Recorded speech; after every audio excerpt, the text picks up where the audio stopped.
ఓం సాయిరామ్. సాయి భక్తులందరికీ నమస్కారం అండి. అందరూ ఎలా ఉన్నారు ఫ్రెండ్స్? మన సాయినాథుని దయవల్ల అందరూ బాగుండాలని మనస్ఫూర్తిగా కోరుకుంటూ ఈ వీడియోనైతే స్టార్ట్ చేస్తున్నాను.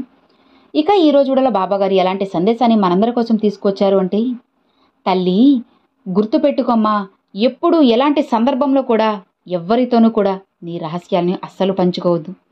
జాగ్రత్తగా ఉండు. ఎందుకో కారణాలు చెబుతాను విను బిడ్డా. ఎప్పుడైనా సరే నీ నీకు ఒక గతం ఉంది అని దాని నుండి నువ్వు నేర్చుకో. నీకు భవిష్యత్తు ఉంది, దానికోసం నువ్వు సిద్ధంగా ఉండు తల్లి. ఇతరులు ఏదైనా సరే నీకు చెబుతున్నప్పుడు నువ్వు మర్యాదగా వింటూ ఉండు. వివేకంతో సమాధానం ఇవ్వు. ప్రశాంతంగా ఆలోచిస్తూ ఉండు. నిష్పాక్షికంగా నిర్ణయం తీసుకోవడం ఖచ్చితంగా అందరికీ అవసరం తల్లి. గుర్తుపెట్టుకోమ్మా, నువ్వు ఏదైనా సరే ఒకటి సాధించాలి అంటే గొర్రెల మందలో ఒక గొర్రెలా ఉండకూడదు.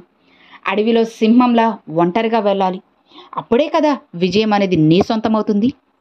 అలా కాకుండా ఎవరో ఏదో చేస్తారులే, ఎవరో ఏదో వస్తారులే అని చెప్పి ఒకరి మీదే నువ్వు ఆధారపడి వాళ్ళ వెనకే నడుస్తాను, వాళ్ళ అడుగు జాడల్లోనే ఉంటాను అంటే ఎలా చెప్పు? నీకు విజయం అనేది ఎలా వస్తుంది?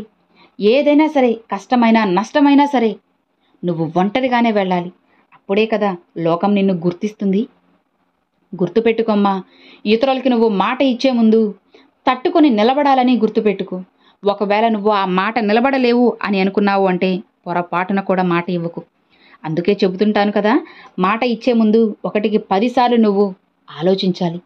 లేకపోతే సంతోషంగా ఎంతో గౌరవంగా ఉన్న నీ జీవితం అనేది నవ్వుల పాలవుతుంది. కాబట్టి చాలా జాగ్రత్తగా ఉండు బిడ్డ. కడుపు కట్టుకొని సంపాదించావు అంటే రేపు నీ బిడ్డలకు మంచి జరుగుతుంది. అలా కాకుండా నీ సాయి మాటలను నిర్లక్ష్యం చేసి వేరే వాళ్ళ కడుపు కొట్టి నువ్వు సంపాదించావు అంటే ఆ పాపం నీకే కాదు, నీ కుటుంబానికి కూడా చుట్టుకుంటుంది అని గుర్తుపెట్టుకోమ్మా. కష్టపడు. ఆ కష్టానికి తగ్గ ప్రతిఫలం ఖచ్చితంగా నీ దగ్గరికి వస్తుంది. నువ్వు కష్టపడి సంపాదించిన డబ్బు ఎంతమంది లాక్కోవాలని చూసినా సరే ఎవ్వరి దగ్గరికి ఒక్క రూపాయి కూడా వెళ్ళలేదు. అదే నువ్వు మోసం చేసి సంపాదించిన డబ్బు నీకు తెలియకుండానే అమాంతం నీరులా వృధా అయిపోతుంది. కాబట్టి కష్టపడి సంపాదిస్తావు, ఒకరిని మోసం చేసి సంపాదిస్తావు, నీకే వదిలేస్తున్నాను. నువ్వే ఆలోచించి నిర్ణయం తీసుకోమ్మా.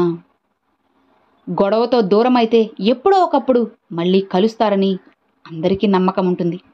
కానీ తల్లి, నమ్మకం లేకుండా విడిపోతే మాత్రం ఈ జన్మలో ఇక కలవలేరు.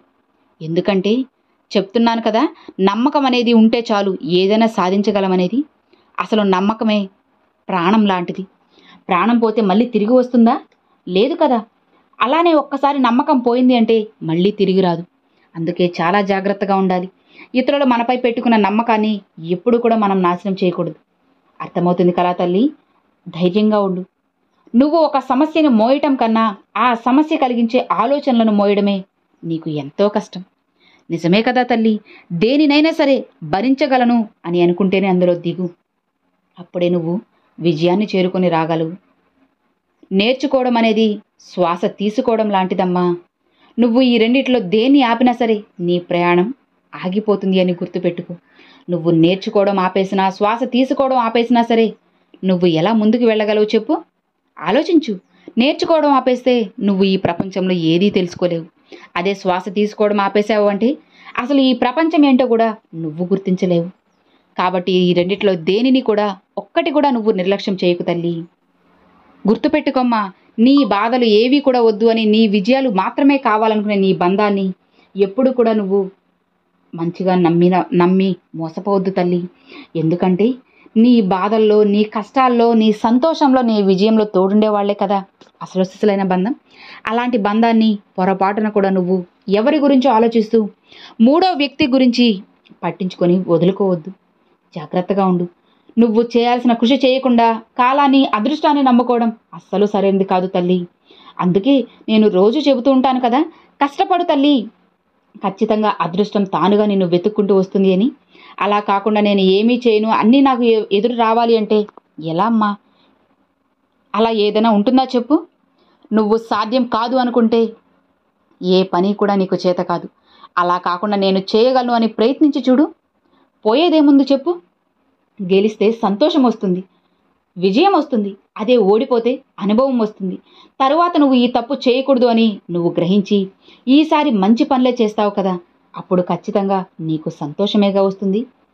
గుర్తుపెట్టుకోమ్మా, జనన మరణాల మధ్య పయనం, మంచి చెడుల మధ్య సంగ్రామం, ప్రేమ పంతాల మధ్య గందరగోళం, ఏదో సాధించాలనే కుతూహలం. ఏది ఏమైనా సరే విధాత రాసిన రాతని మార్చలేమనేది జగమెరిగిన సత్యం. కాబట్టి నువ్వు చాలా జాగ్రత్తగా ఉండాలమ్మా. ఏదైనా సరే ఇతరులతో మాట్లాడేటప్పుడు కాస్త మనసుని నీలో ఉంచుకొని మాట్లాడు. నీది కాదు అనుకున్న వాటిపై అత్యాశ ఎంత ప్రమాదకరమో, మనతో ఉన్న వాటిపై నిర్లక్ష్యం కూడా అంతే ప్రమాదకరం కదా. కాబట్టి నీతో ఉన్న వస్తువు కానీ బంధం కానీ ఎవరిని కూడా అస్సలు నిర్లక్ష్యం చేయకు. నువ్వు నిర్లక్ష్యం చూపావు అంటే ఆ బంధం అమాంతం నీకు శాశ్వతంగా దూరం అయిపోతుంది. చాలా జాగ్రత్తగా ఉండు. అపార్థం చేసుకుని నిందించే ప్రతి ఒక్కరికి కూడా నువ్వు సమాధానం చెప్పాల్సిన అవసరం లేదు. ఎందుకంటే లేని మాటలకు బాధపడకూడదని నీ మనసుకు నువ్వు సర్ది చెప్పుకుంటే చాలు.